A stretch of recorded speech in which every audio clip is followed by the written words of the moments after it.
J Hardy TV.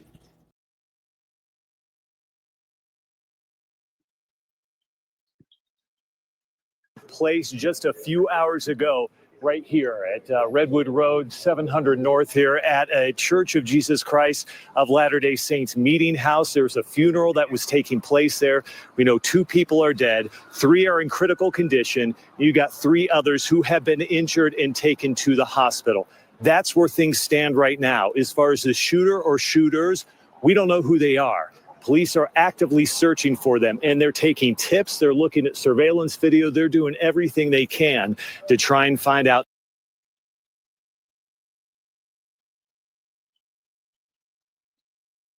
This is J Hardy TV coming back with you with another video. As you can see, the title, Shooting in Utah. Mass shooting, that is, at a church while funeral service is going on. At a Mormon church on top of that, which I don't think a lot of Black people go to Mormon churches. So I would consider this probably being a incident where it was Caucasians or so-called white people involved with this incident. Before I get into this show, I would like for you to like and subscribe, because it doesn't take nothing for you to just push a button to subscribe to a channel. So I will appreciate it if you subscribe to this channel. If you like the content, like it. If not, I understand. But back to this. Now, as you can see, that there's a lot of things going on around here in this world where the president is taking presidents out of their own country. Killings going on in massive ways in so many areas. But here in Utah, which we know, Utah is probably highly populated with Caucasians. And me already looking into this story and seeing that there are not a lot of pictures of them showing Caucasians in this incident, or the people that got hurt, or the people that lived through it and are mourning or crying. So I've come to my conclusion to know that this was a Caucasian situation. But let me let the guy get back to his news and give you a breakdown on what took place in Utah, I would say last night.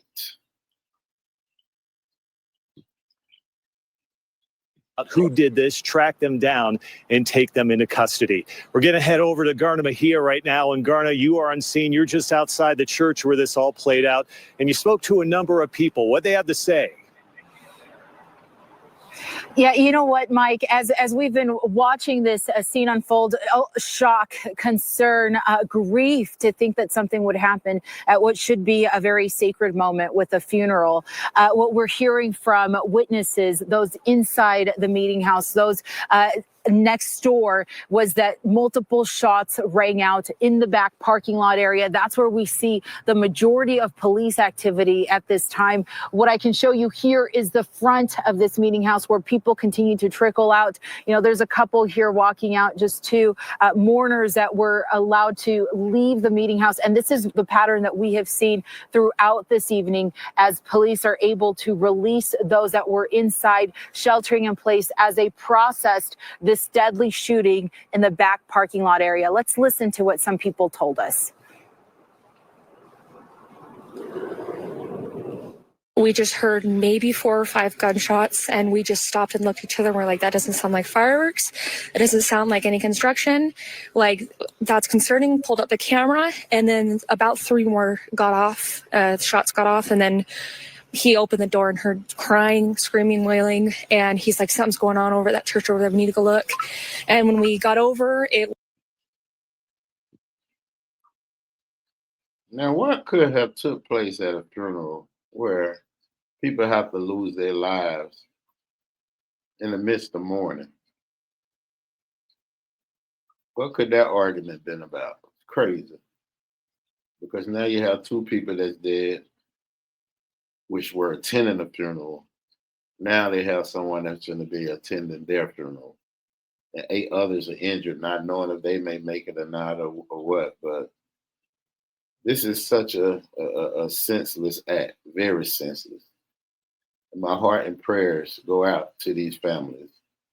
I wish death on no one. I don't care what race, color you're in, period, I mean. It doesn't make no difference to me because we all bleed the same blood. But whatever took place, I don't know whoever these two individuals were, did they come back with a gun or did they already have a gun with them to cause this incident? Because this is such a senseless act. When you have human beings that don't have any care about taking nobody's life, let alone when people are mourning at a funeral. Yeah, they need to catch these individuals because they're definitely armed and dangerous. And ain't no telling what they may do after this if they're not apprehended. Let me get back to let y'all hear these people that was there, the spectators that was there or close by that heard the shots that took place. Was just a lot of people crying. There was maybe 3 or 4 cops just along this road here. Yeah, and what we're seeing at this hour is we're starting to see investigators taking their pictures, starting to process the scene. We're starting to see them bring in a lot of the activity. A lot of the police tape is starting to really focus in around the meeting house. For hours, we've seen just this really large police presence, and we're starting to see them move in. I've seen a couple of vehicles trickle into some of the apartment buildings, so I don't know if they're slowly starting to release this area as they focus their investigation here at Ground Zero where the shooting happened. From family members, we're hearing that they are concerned. They're wanting to track down those family members that may be in critical condition, wanting an update on those that have confirmed been killed, and wanting to know where to go, where to gather. Just north of me, just on the other side of this fence, and I would show you guys there, but we want to just respect this scene. We are not able to cross to that side, but just north of here, those that are trickling out of the meeting house from the funeral, those people are gathering, many of them, in another parking lot just next to this meeting house. And we believe that that's where they're waiting. Some of them have cars in the back of the parking area here that, you know, they can't take them. That is now part of an active crime scene where we believe multiple shots were fired. Deanie, Mike. Okay, Gard, I appreciate the insight there and the people you're able to talk to. You're in a good spot as far as understanding really what took place and what people saw. So thank you for sharing that and painting a picture. As you can see, she said that they wasn't able to get close by to the families. Now, I know if this was a black funeral, every family member probably would have been able to get an interview. Definitely would have been on camera. They definitely would have showed the agony of what they're going through at the time by losing a loved one, the people that is, showing the people that is. All this stuff would not be dismissed at all. But it seems that when I know that it is white crime, they are very relent into showing images,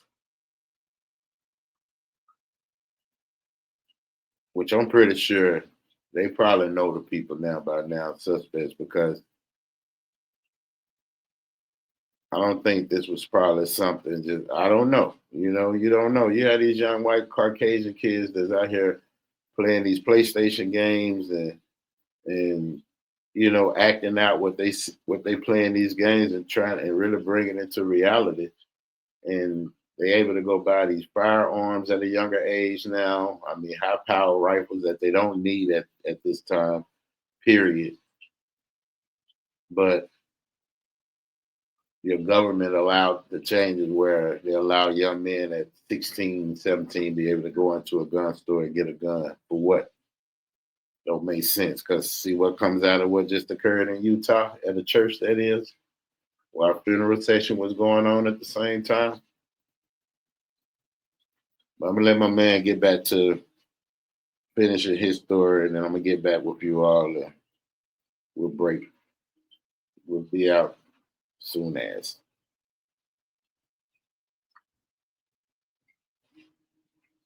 picture for us. You know, we got to talk to Salt Lake City Police and the mayor as well tonight, visibly disturbed as they spoke this evening, talking about the investigation, what they're searching for right now, and where things stand. Let's take a listen to the mayor and the police chief. We are following all leads. Our officers are working hard, and we will work until we bring these individuals to justice. I want to say thank you to those agencies who did respond and who are still here helping us. I think that's one of the great things about Utah is that when an incident like this occurs, we all come together. Because this was called out as an active shooter, that's what elicited the type of response. Absolutely condolences to the families and the victims. This should never have happened. This should never have happened outside a place of worship. It should not have happened at a celebration of life that was occurring inside of the church tonight. Our condolences continue to grow, and we know that this impacts not only those victims and their families, the community that was at the church, but the entire community here in Salt Lake City and on the west side. And that's one of the things I mentioned, too, as far as who it affects. This was a targeted shooting as far as what police said earlier tonight. So the reason for sharing that is the question I asked earlier was, well, should the community be concerned? Could this just be some random shooter out there? They don't believe that's the case.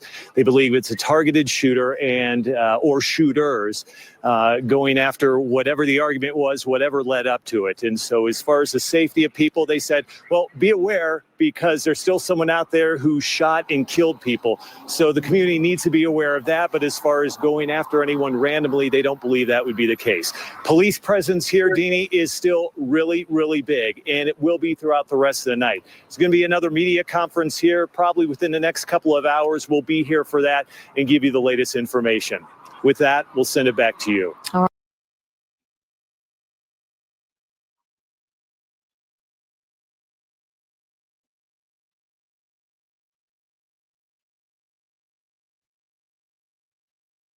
Now, like I just said,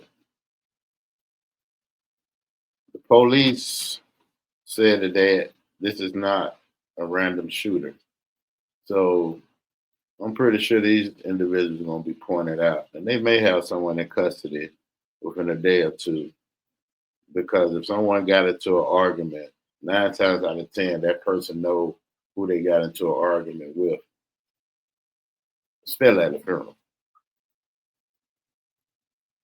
But as I say, we got to keep our eyes open out here because it is crazy around here in the United States. And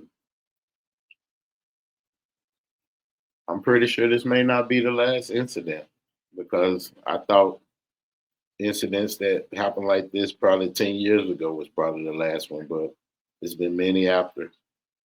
And now that they don't have no remorse or concern about where they're committing their acts today, you know, you have to be more vigilant and paying attention to what your surroundings is today. But on that note, this is Jay Hardy TV signing out. Subscribe to the channel, like. I really appreciate it. I really thank you all who have become our subscribers on this show. And I'm going to continue to give you all good work, good commentary. And on that note, Jay the Barber signing out. Peace. Jay Hardy TV.